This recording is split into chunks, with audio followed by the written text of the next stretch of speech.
Good afternoon to everyone. It is an honor for me to host Prime Minister Imran Khan and the Pakistan delegation. This working visit reaffirms our commitment to strengthen our partnership in the best interest of both our countries.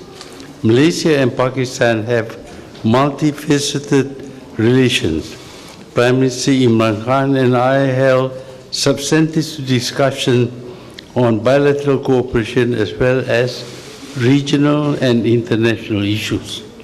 This visit reflects our mutual commitment to further enhance the long history of close bilateral relations. We agreed to encourage more exchanges of visits at all levels for a firm foundation to set the tone and future direction of our bilateral relations.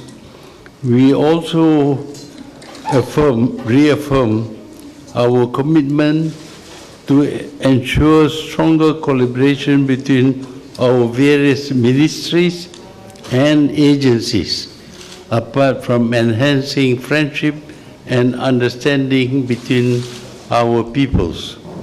We also welcome the successful convening of the first bilateral consultation between senior officials of both Ministries of Foreign Affairs as the key forum to intensify engagements at the working level. On bilateral economic cooperation, we acknowledge the need for both sides to further explore the huge potentials available in both countries and to develop further in economic partnership, particularly in trade and investments, to establish networks between various economic entities and linkages among the private sectors. We reaffirm the importance of Malaysia-Pakistan closer economic partnership signed on 8th November 2007 in Kuala Lumpur.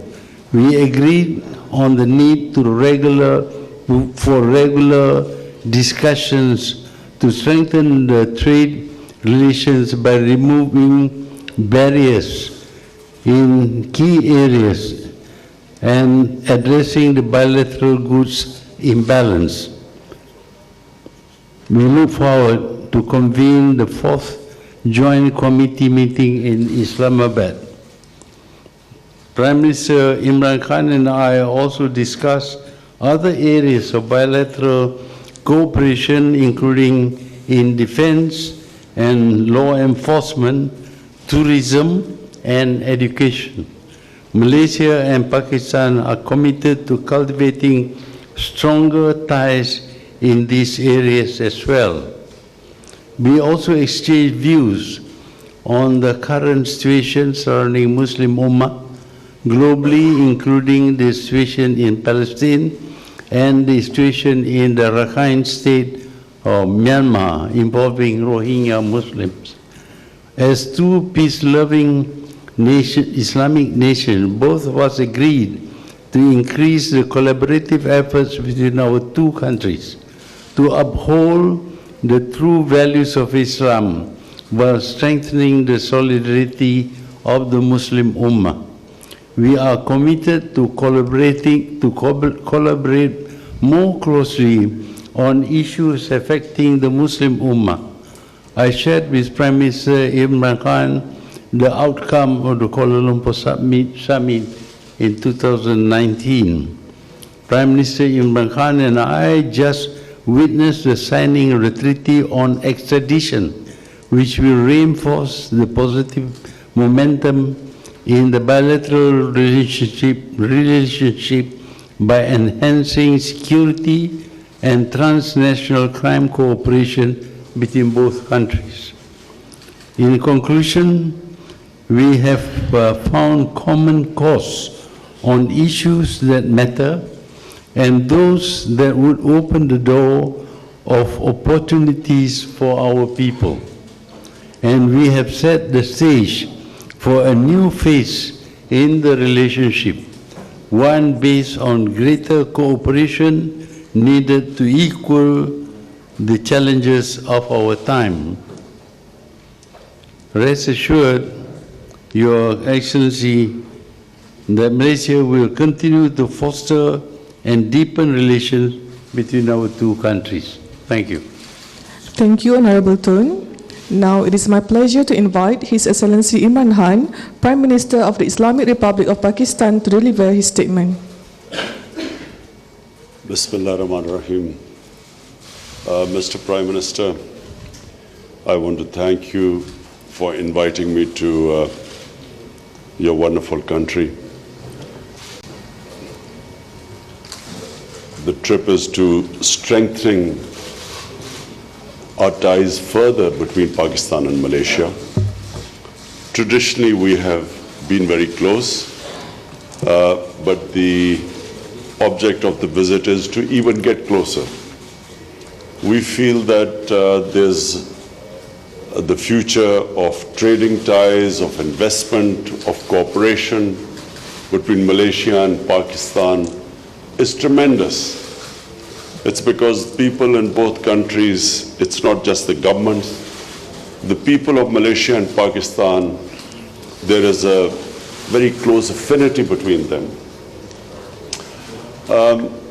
I want to specifically talk about today the way Malaysia has spoken up about what is happening in Kashmir. I want to specifically thank Prime Minister, the way Prime Minister spoke about what the people of Kashmir are going through right now. For 6 months, the people of Kashmir are in open prison. Unfortunately, a very radical extremist government in India, and I say sadly, which has taken over India, has put the people of Kashmir in open prison for 6 months. It has curbed all liberties, it has imprisoned the leadership, it has picked up teenagers and put them in prison or they've disappeared. And in this, the way, Prime Minister, you have stood with us and spoken about this injustice which is going on behalf of the people of Pakistan, I really want to thank you. Secondly, I want to say how sad I was that I could not attend the conference in Kuala Lumpur in the middle of December. And unfortunately, our friends who are very close to Pakistan as well felt that somehow the conference was going to divide the Ummah. And it was clearly a misconception because that was not the purpose of the conference. And as it was evident from after when the conference took place, it was clearly that was not the purpose to divide the Ummah. I was looking forward to attend the conference because I feel that it is very important that Muslim countries educate the Western countries and other non-Muslim countries about Islam. And all these misunderstandings, whether they are deliberate or whether they are by ignorance, these misunderstandings about Islam, it is important that we, the Muslim countries, educate them about the real message of our Prophet Muhammad, peace be upon him. And I also felt that we need a media, and which we are working on, some sort of a joint media that not only projects this, a positive image of Islam, which the purpose of it is to dispel these misunderstandings about Islam, fight Islamophobia, but also develop content about, for our young people, young Muslim generation, of what really Islam is. So that was the purpose of the conference, and I repeat, I was very sad that I was not able to come, mainly because some of our friends felt somehow the conference was going to divide the Ummah. Finally, I want to say, Prime Minister, that we have had talks. These talks will be ongoing.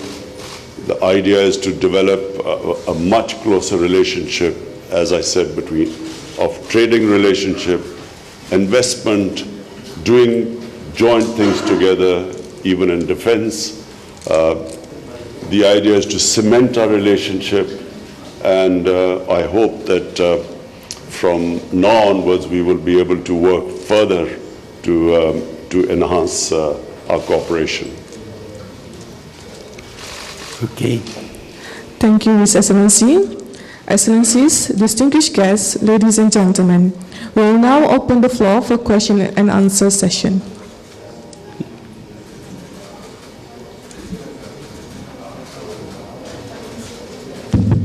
Prime Minister, my name is Mazwin from the Star. Can you please elaborate some more about the extradition treaty that was signed? Is it basically more to fight terrorism, where maybe Pakistanis or the Malaysian are found and being arrested for such acts? We don't know when extradition would be necessary. Obviously, if any criminal having committed some crime in Malaysia tries to hide in other countries, through an extradition treaty, we can get the country concerned to help us arrest the person concerned. So it may be terrorists, it may be criminals, ordinary criminals, or anybody at all who has done something wrong in Malaysia and seeks refuge in Pakistan. May I add that they've already a very wanted criminal in Pakistan who was living in Malaysia and was involved in a lot of murders was extradited from Malaysia. Even before the treaty, was extradited back to Pakistan. Okay. Good afternoon, Tun. I'm Samantha from Bernama. As the government of Pakistan moved to divest share of local companies, and it also has invited Malaysia to involve in the process. So what sector Malaysian companies or GLC can take part in the benefits of investing in Pakistan? Thank you. Well, as you know, we have invested in an automotive plant in Pakistan to produce a car, the Proton car in Pakistan, and we hope that this will go further into other engineering businesses. We find that Pakistan has got a very big population, 200 million, and obviously there are lots of their needs which can be produced within Pakistan itself in joint ventures with Malaysia. Let me just add as well, because Pakistan's strategic location right now is such that we would of course invite Malaysian companies, and this car is, Proton car is one of them, where Pakistan has access to Chinese market. We are connected through CPEC to China, and we are developing these special economic zones which will be specifically to invite investment, an investment which can actually export products to China. Azura from New Straits Times. Is there any new development in terms of getting Pakistan to buy more palm oil from Malaysia just now? Thank you. Yeah, we did talk about sale of palm oil. Of course, I think Pakistan is quite ready to import more palm oil from Malaysia. That's right. We, especially since we noticed that India threatened Malaysia for supporting the Kashmir cause.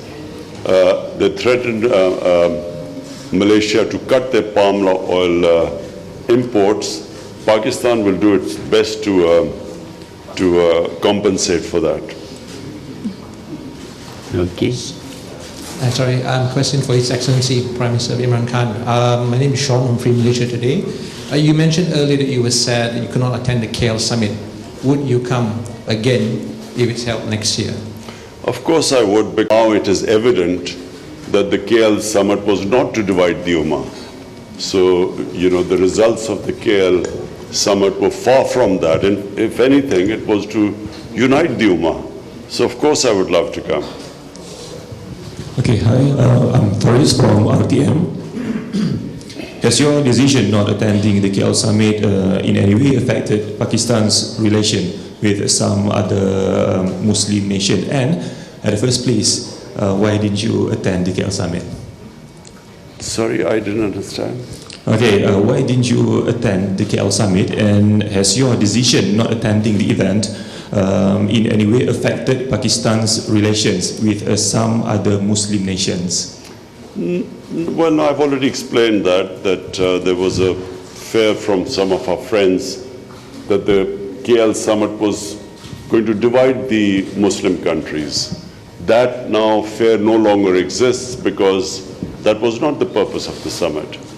So, yes, I will attend, and no, it did not affect our relationship with the other Muslim countries.